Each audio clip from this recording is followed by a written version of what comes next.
This is the first episode of Why Don't We Walk? Today we're going to be talking about the Bruce Trail. The Bruce Trail is a trail that's supposed to stretch from Niagara all the way up to Tobermory across southern Ontario.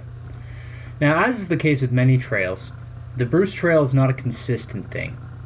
It's not regulated by a government organization. It's regulated by the Bruce Trail Association, who are great people who put up the signs on the trail and who have the authority to make and change the signs on the trail.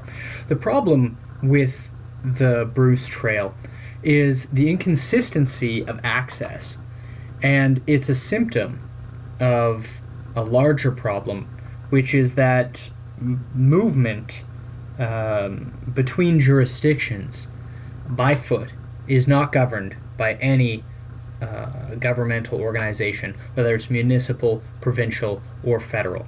So even a very long trail like the Bruce Trail is not governed by a provincial entity.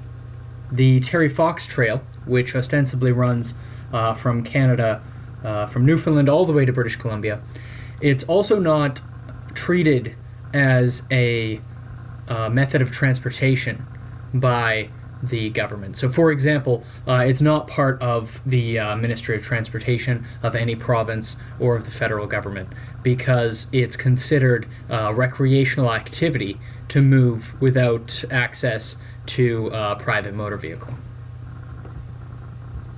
So there are a number of problems with considering pedestrianism to be a recreational activity, but in this specific context, we're talking about interjurisdictional pedestrianism, and the primary issues with considering interjurisdictional pedestrianism to be recreational are twofold. One, it's a disservice to people who don't have the means to move in other ways, and two, it's a disservice, it could be even microaggression against cultures of movement that don't traditionally use automobiles to move from place to place. So we'll get into the first thing first.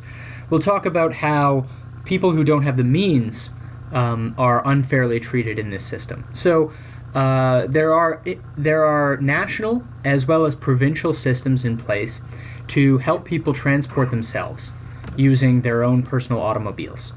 Now, this gives safe and generally equitable access to everybody who has an automobile. However, because this is considered a method of transportation, it's considered more important than recreation, rightfully so.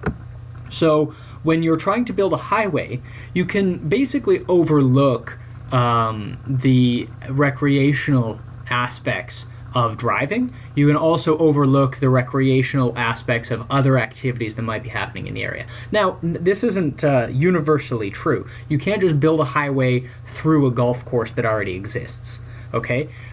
Generally, you'll try and find an arrangement that allows the method of transportation to continue through and the method of recreation to continue. But if push comes to shove, it's transportation that wins the day.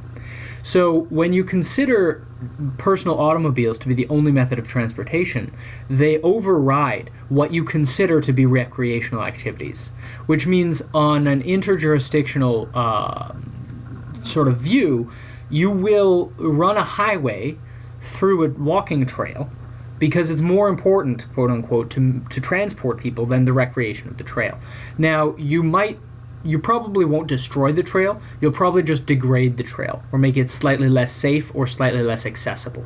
So for example, you might build a tunnel or you might build an overpass to allow the recreational trail through, but when doing that, you will build a recreational version of that thing. So when you're building a highway overpass, this is treated differently than when you're building a recreational overpass. Now the problem is that people use their feet to get from A to B, and they do this between jurisdictions in Canada. Now, these people are generally invisible to the government because they're no fixed address or they don't have enough money to be the focus of governmental intervention.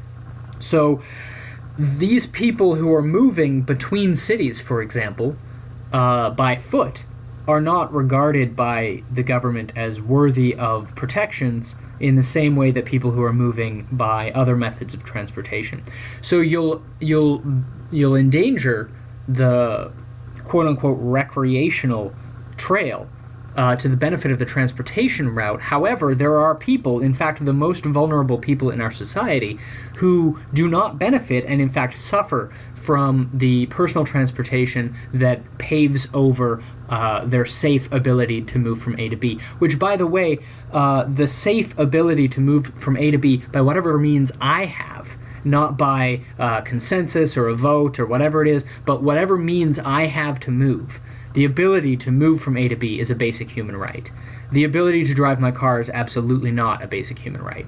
So basically what you're doing by saying, yes, we're paving over a recreational trail to build a highway, what you're overlooking is the fact that you're paving over the basic human right of access between two places in Canada for the right of people to drive their cars in that place. Now, there can obviously be a compromise. You can build proper and safe overpasses and underpasses around highways and so on and so forth. But it needs to be addressed the fact that these pedestrians are moving between jurisdictions. They are transporting themselves and not recreationally. Now, the second point we'll talk about only briefly, because I don't have very much personal experience with this, but there are people in Canada who traditionally move around Canada without the use of automobiles, okay? So you can look at certain Indigenous groups that might have certain rites of passage that they traditionally use, or areas that they traditionally move around in. Denying their access to their traditional ability to move around freely has specifically been a part of the Canadian genocide against Indigenous people and culture.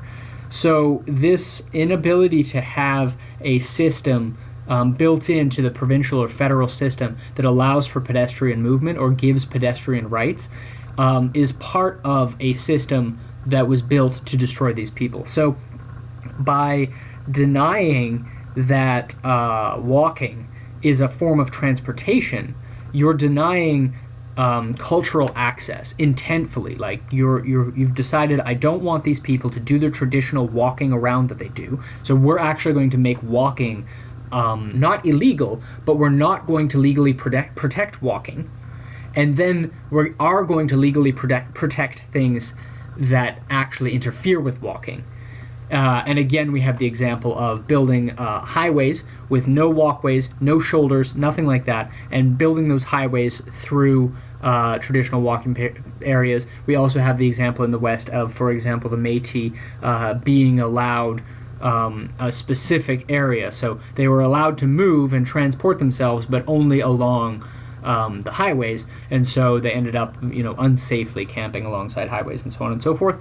And this also goes into the missing and murdered Indigenous women and that whole issue of pedestrian safety along highways becomes more relevant, and you start to understand how, by making it illegal to be a pedestrian, or by making it legally disadvantageous to be a pedestrian, then this actually targets a specific culture of people. So that's it for the problems that we face with why we don't walk interjurisdictionally. And in the next video, we'll look at some solutions about what we can do to help people, including ourselves, be able to move across this great country of ours.